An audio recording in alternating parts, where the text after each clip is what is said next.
What's up, everybody? Welcome back to the channel and happy Friday. Hope everybody had a good Thanksgiving. I know we certainly did. We got time to spend with some family that we don't get to see as often as we'd like to. We got to consume lots and lots of tasty, yummy Thanksgiving food. So it was a good day overall. I know I had said that I wasn't gonna be here until sometime this weekend, but I can't stay away from you guys. I just love chatting so much. So I figured I'd hop on here. I got a couple things I want to talk to you about. First, it's Black Friday. So go over to Hobby Nut Models, linked in the description of the video. He's having a huge holiday sale. Starts today. And I believe runs through December. And what it is he's putting on different stuff each Thursday. You go over there, and he's got model kits as low as $15, so that's pretty cool. Go over. If you click on the link in the description of the video, you can go right to the website and start shopping and get all of the details on the holiday sale. So, go buy some cool Christmas gifts. Now, second thing I want to talk about is the USACC build. I'm going to show you some stuff on the USACC build and talk about that for just a minute. Because I think this is going to be the last time you're going to see the USACC build. Only because it's to a point where I think I can't do any more progress on it without completely giving away the final look, right? So I'm going to show you some stuff, some minor details. It's still disassembled. I'm going to show you that, talk about some of the things that I like, some of the things I don't like. And then we're going to finish it up and put it in a plastic case, and it's going to disappear until the reveal date of January 15th. Then you'll see it then with everybody else's. And then after that, boy, I got a lot to do. We'll get into that in a minute. So, the USACC build. You've seen the chassis. I really enjoyed using this. This is the Iceman adjustable wheelbase chassis. And the thing is beautiful. The thing is beautiful. There's also an Iceman Collections 429 supercharged engine in there, which is also beautiful. So we got that. Let's see. I'm showing you the interior. That's these are the bucket seats out of the Dodge Charger, the new Dodge Charger kit, with some washi tape for a nice little plaid pattern. So that's those. Same with the door panels. The dash. I managed to fix the upside down gauge predicament fairly easily. I just cut around it and made the gauge kind of a square shape and then flipped it over, and voila. I usually don't use my gauge decals as decals. I usually leave them on the backing, and I cut them, trim them down, and glue them in that way. So that's exactly what I did there. Let's see. I got the bed. Is the wood grain's done. My air tank is mounted for my air ride suspension. Same with the floor, in the other side of the floor in the bed. So the bed for the wood, what I did was I painted it, and these are some old paints. I've had them quite a while, but they're still really good. Model Master wood. Okay, so that's the base, what I painted the planks with. And then I took a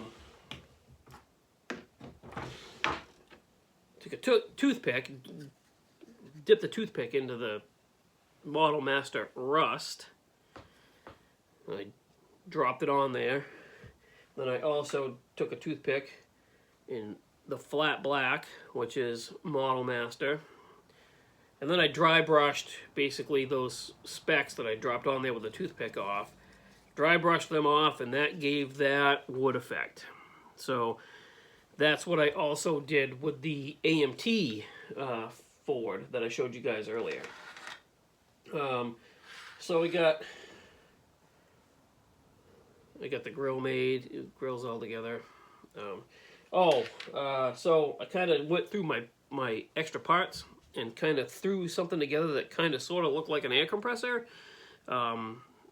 for the air ride suspension that this chassis has. Because I am going to plumb at least the rear airbags because they're hanging out in the open in that bed, so they gotta look nice. And that's basically. Oh, the cab. The cab is painted. I did all my window trim, and I kind of sort of did this styrene like bumper / spoiler looking thing. Smoothed out the firewall, kind of dented it in right there to clear the blower. So one thing that I did with this is, so if you look up inside the cab, you got 2 injector pin marks, giant ones, and then the number 58 stamped right in between them. So normally, I try to be a clean builder. I'm always make sure I get all my pin marks, parting lines, those pesky little copyright dates or whatever that are stamped right on the fuel tank or whatever. I try to do that on everything. Little pieces, suspension parts, drive shafts. I try to get everything cleaned up. I have been known to miss a seat seam here and there. That's like a mental block for me. I don't understand why I miss the seat seams a lot, but whatever. Anyway, so I thought if I sand those out of there, because people are going to pick up the model and they're going to look at it, and you're going to look up in and see that freaking that roof pretty clearly. That was going to be a pain in the neck to try and sand those out there. So what I did was I took some styrene sheet and I made myself a headliner. It just drops in like that. Drops in like that, covers everything up. And it's colored, it'll be colored to match the door panels in the seat. So,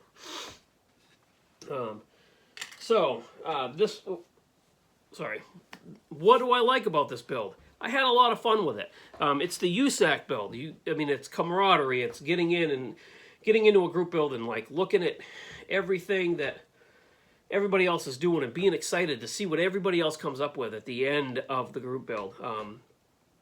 And this is the first time that I've done anything other than a box stock plus build. I mean, I can add plug wires and traction bars and cowl induction hoods that I bought from somebody, and 3D engines. I can do all that like a champ. But when it comes to cutting and slicing and making room and doing all that stuff, this is the first time I've ever done anything like that, and I had a blast doing it. I really did.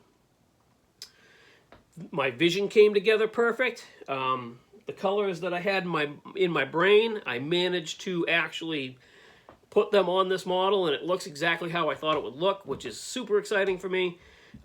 Here's the bad. Because this is the first time I've ever done anything like this, cutting, slicing, making room for stuff, I probably didn't do it as cleanly as I would have enjoyed doing it. So for example, the inside recesses of the bed where I cut to make room for the tires, those aren't exactly smooth.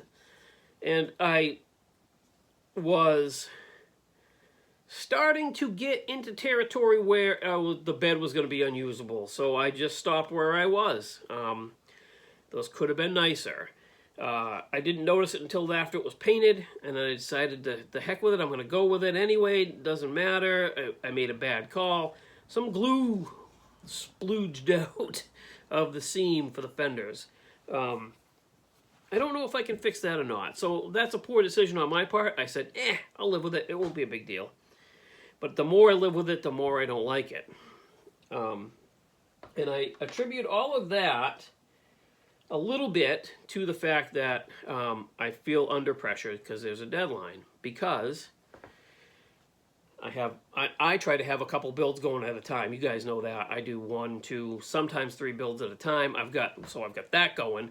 I've got the Mustang still going. I've got the 32 for Old Tom still going. And I had a 4th build, which I did. And I didn't do any kind of filming of it. I just buttoned it up and put it in the case because that was hanging over my head. So I guess where I'm going with this is it's really easy for me to get impatient and start rushing through things, and that's a problem that I have to deal with. And I have to remind myself constantly to slow down, which I should have done on this truck. I should have gone a little bit slower on this. Maybe I shouldn't have 3 or 4 builds going at the same time. I don't know. Usually it's okay. Usually I do a pretty good job with it. This time I didn't. But I'm going to learn from that. You know, now I know to take my time and go slower. This is a really cool build. I'm very proud of it. Will I show it at a show? I won't.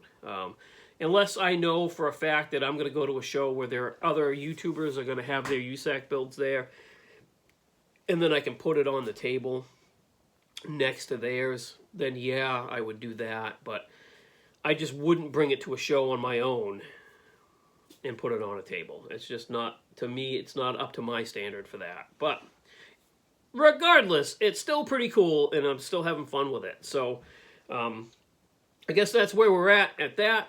So that's the last time you'll see that until January 15th or 14th. You know what? It's going to be one of those days, and YouTube will be flooded with videos, and you'll be able to tell. So that's it. I got a busy weekend. I got to do some stuff around the house for Heather. And then once I get that stuff done, I can spend some time at the bench. I'm going to put in some serious time on the 32. So I'm hoping at the end of the weekend, I'll have some stuff to show you with that. I've got some stuff coming in the mail that I want to talk about. It's supposed to be here tomorrow, so that'll be cool. So, until then, have a great weekend, guys. Remember, go check out Market Hobby and Models. Remember, slow down with your builds if you have that problem. I mean, I'm sure not everybody has that problem, but I know I do. So just have fun. That's all I'm asking. And I will see you guys at the end of the weekend. Bye, guys.